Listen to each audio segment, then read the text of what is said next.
ሰላም ሰላም የአገሬ ልጆች በያላችሁበት ዳርቻ ዓለም ሰላማችሁ ብዝት ይበልልኝ እያልኩ አሁንም የሁለት እንቁዎች ልጆቻችን ወይም ወንድሞቻችን ይዤ ነው የመጣሁት። ተቃራኒው ይሁን ደጋፊው ይሁን ተቃዋሚ ለሁለቱ የሚመጥን የሚለው ሀሳብ ያለኝ ስለሆነ እስከ መጨረሻ አብራችሁኝ ቆዩ። የነዚህ ሁለት ልበቀና ልጆች በሚል ነው የሚገልጻቸው። ለምን ካላችሁኝ ጃን እህታችን የሰው ወሬ ወይም የሷ አካውንት የህዝብ ማባላት ሳይሆን የራሷ ጥቅም፣ የራሷ ድል፣ የራሷ ንግስት የሚያደርጋት ስራ የምትሰራው በሰው ማትገባ እህት ናት። በእርግጥ የሰሞኑ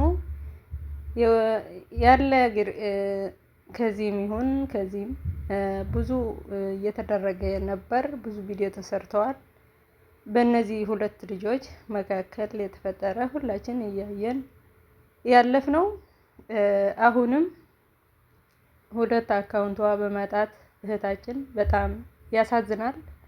ለምን የራሷ እንጂ የሰው ተናግራ አታውቅም። እውነት ለመናገር ይሆን ትክክል ቢሆንም ባይሆንም የራሷ እንጂ የሰው ጃኒ እዚህ ያደረገች ነው ተብሎ አልሰማንም። አዶናይም በጃኒም የተፈጠረ ደግሞ ራሳቸው ያውቀዋል።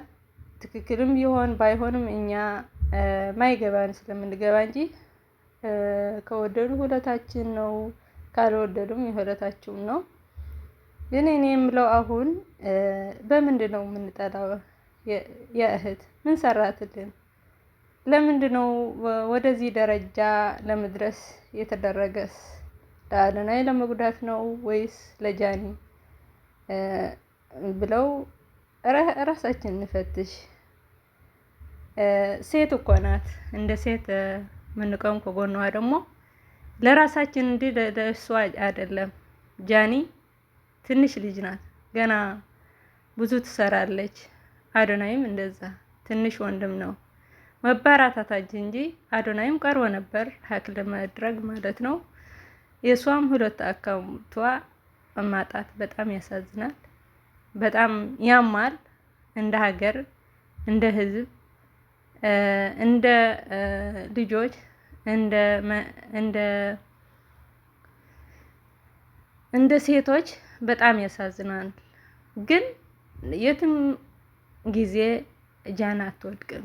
ተነስታ እኮ ከዜሮ ተነስታ 2.5 ሚሊዮን የደረሰች ሴት እኮ ናት።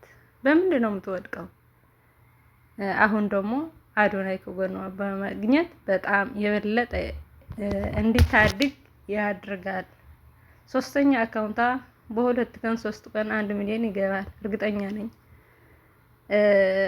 ጃኒ ለአዶናይ የሰራቸው ትክክል ቢሆንም ባይሆንም ደስተኛ አልነበርኩም። እውነት ለመናገር ጥሩ አልተሰማኝም። እንደ ወንድሜ ሳየው ወይም እንደ እህቴ ሳያት፣ ግን ረጋ ብለህ ስታስብ ትንሽ ገና በሷ እድሜ እኔ ምንድን ነው የሰራሁት? በሷ እድሜ ምንድን ነው ያሳለፍኩት? ገና ከከብት ነው እረኛ ነው የነበርኩ እንጂ በዚህ ደረጃ ታዋቂት አልነበርኩም እውነት ለመናገር።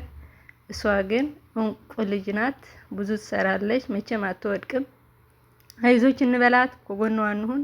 ሁለታችን ቢሆኑ ወንድሞቻችን ልጆቻችን ነው፣ እናበረታተው። አሁን ትልቅ መልእክት ያለኝ ለጂጂ ኪያ የምትባል እናት አድርሱልኝ፣ ሼር ላይክ ያረጋችሁ። በምን አይነት የተሰራ ሴት ናት?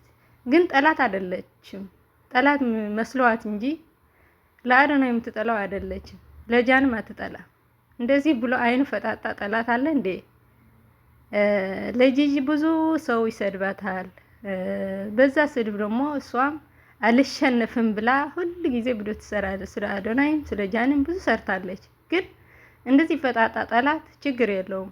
እኔ በጣም የሚያሳዝነኝ ነገር ካለ ተደብቆ የሚሰሩ በግሩፕ ምናምን የሚሰሩ ሰዎች መታወቅ አለብን። ሁላችን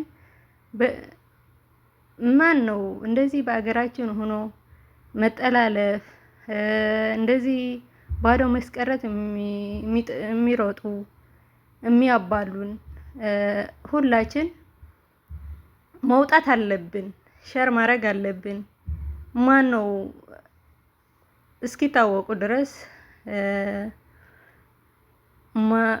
እኛም እንጥራቸው። እነሱ እንዳይበረቱ እኛ እናሸንፈው። ፍቅር ያሸንፋል። ስለሆነ በፍቅር እንምከረው። ለወንድማችሁም ቢሆን እህታችሁም ብትሆን በግሩፕ ሆኖ ሰዎች እንዲወድቁ ሰዎች ወደ ሌላ ነገር እንዲሄዱ የሚያደርጉ ሰዎች በጣም ጥሩ አይደለም። መምከር ጥሩ ማይሰሩ ከሆኑ መምከር እንጂ በቅናት የተወጋ መንፈስ ነው። እዚህ እውነት ለመናገር በቅናት የተወጋ መንፈስ ነው እንጂ ስራ አይደለም። እንደዚህ የሚሰሩ በግሩፕ ሆኖ አሁን ጆን ዳንኤል ብዙ ሰው ይጠረጥራል። ጆን ዳንኤል ምንድን ነው የሚያደርገው? ያ ሁሉ ሰው ሪፖርት ለማድረግ ብር ካለው ለምን በሱ ደረጃ ማይወጣ? ጆን ዳንኤል ቢሆንም እኔ እሱ ጠላቱ ለዚህ ደረጃ ወጥቶ ለወንድሙ ወይም ለእህቱ ፍቅረኛው የነበረት ይሰራው ቢያ እኔ አላምንም። እናንተስ ምን እያሰባችሁ ነው? ጆን ዳንኤል አይደለም አሁን አይደለም ከድሮ ጀምሮ ነው እየተባለ ነው። ያ የሚሰራ ያለ ጥሩ አይደለም፣ ትክክልም አይደለም። እውነት ለመናገር የሚሰራ ያለ በግሩፕ አንድ ሲመጣ ቲክቶከርም ቢሆን ዩቲዩበርም ቢሆን እንደዚህ የምናስፈራራው የምናስወድቀው ከሆነን ሰው አይደለንም፣ አገርም የለንም ማለት ነው። ለልጆቻችን ምንድነው የተጻፈ ታሪክ ያለው? ያሳፍራል እስከሚል ያደርሳል። እና እኔ ምን ለማለት ነው በአጠቃላይ ፈጠጥ ብለው ቪዲዮ ምሰሩ ብቻ አይደሉም ጠላት።